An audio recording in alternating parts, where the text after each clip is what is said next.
आज का जो हमारा कंटेंट रहेगा वो रहेगा द नेशन, राष्ट्र। A nation is collection of people that share common values and have a कीन सेंस ऑफ बिलोंगिंग। राष्ट्र ऐसे लोगों का समूह है जो एक समान मूल्यों को बांटते हैं और जो एक दूसरे के प्रति सम्मान की भावना से जुड़े होते हैं अथवा एक दूसरे से अपनेपन की भावना से जुड़े रहते हैं। A nation may be larger than a state. एक राष्ट्र राज्य से बड़ा हो सकता है। राष्ट्र के होने से ही राज्य का अस्तित्व संभव है। राष्ट्र राज्यों को पहचान देता है। एक राष्ट्र में बहुत सारे राज्य हो सकते हैं। Nation refers to a group of people with a common identity.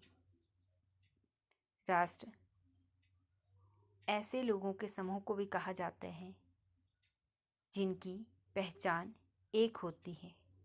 अन्य शब्दों में राष्ट्र की उत्पत्ति, इतिहास, संस्कृति और भाषा भी एक हो सकती हैं।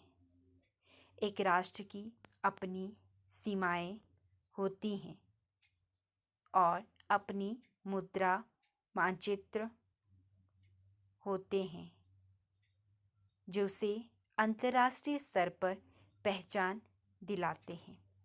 मानचित्र के माध्यम से एक राष्ट्र अपनी सीमाओं को निर्धारित करता है और अपने राज्यों को दर्शाता है।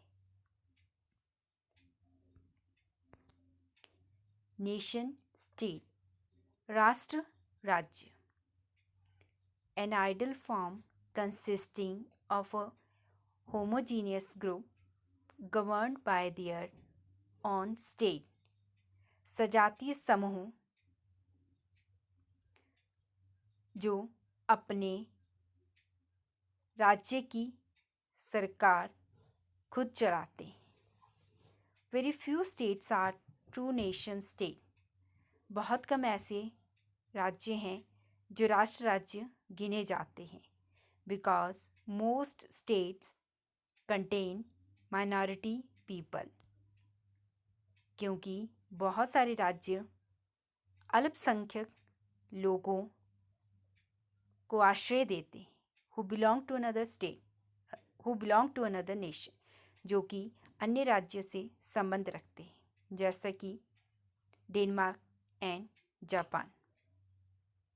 राष्ट्र और देश में क्या अंतर है?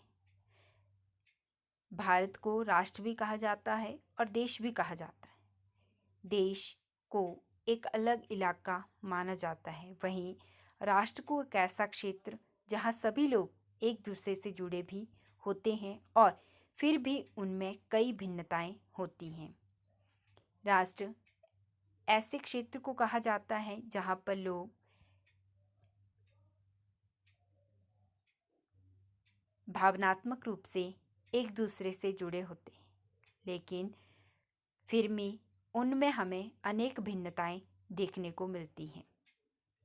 राष्ट्र में लोग एक खास क्षेत्र में रहते हैं, जबकि देश खुद एक खास क्षेत्र होता है जहां एक ही सरकार चलती है।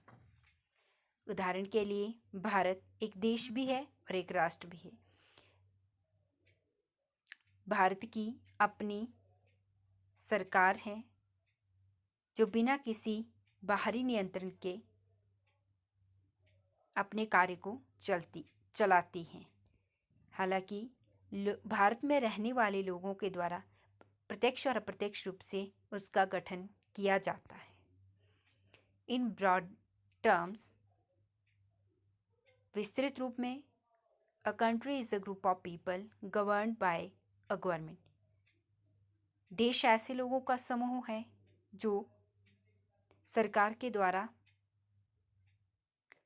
शासित किया जाता है अथवा जहाँ सरकार के द्वारा शासन किया जाता है, which is the final authority over those people, जो कि लोगों के ऊपर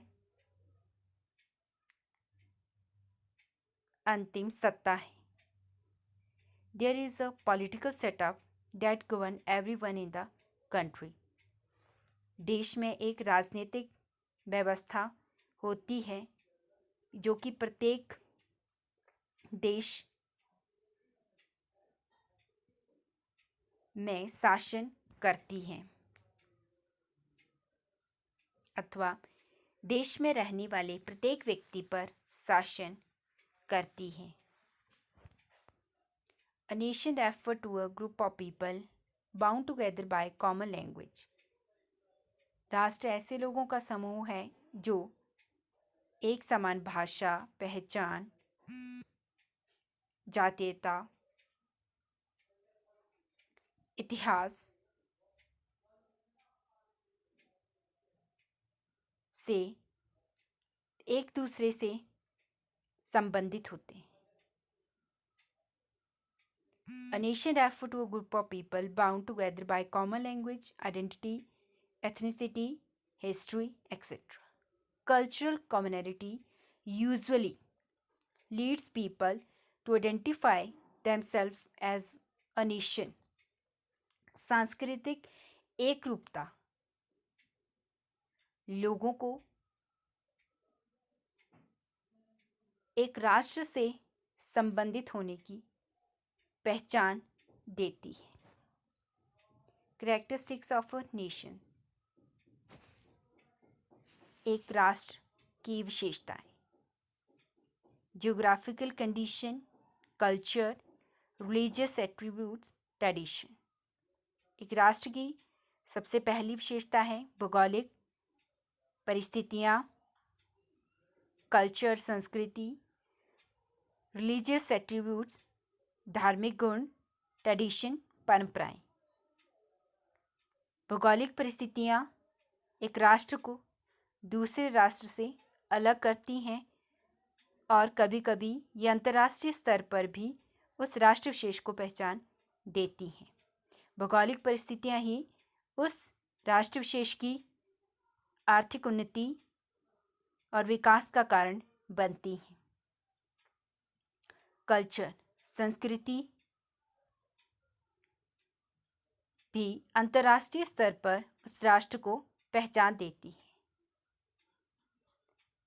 उदाहरण के लिए भारत की संस्कृति सबसे प्राचीन संस्कृति और अच्छी संस्कृति मानी जाती है क्योंकि भारत की सभ्यता और संस्कृति उसे अंतर्राष्ट्रीय स्तर पर पहचान दिलाती हैं।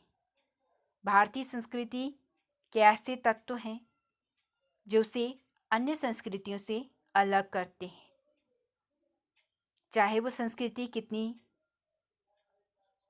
और सभ्यता कितनी ही विकसित क्यों ना हो। आज भी अधिकतर दूसरे देशों के लोग भारतीय संस्कृति को मानते हैं। रिलीजियस एट्रीब्यूट्स धार्मिक गुण। धार्मिक गुण उन गुणों को कहा जाता है जो लोगों के द्वारा अपनाए जाते हैं। यूँ कह सकते हैं कि एक राष्ट्र में रहने वाले लोग किसी न किसी धार्मिक प्रवृत्ति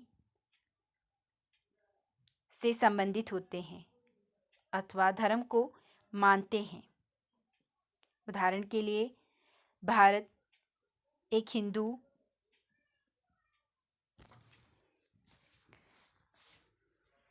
अथवा हिंदू धर्म को मानने वाला देश कहलाया जाता है, जिसके कारण यह अंतर्राष्ट्रीय स्तर पर भी अपनी पहचान बनाता है।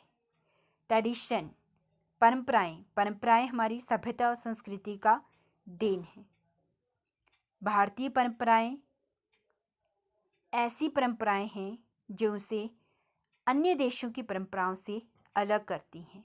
ये परंपराएं पीढ़ी दर पीढ़ी हस्तांतरित की जाती हैं। परंपराएं व्यक्ति के जीवन को सभ्य बनाती हैं। परंपरा भी कभी कभी हमें पहचान दिलाती है। धन्यवाद।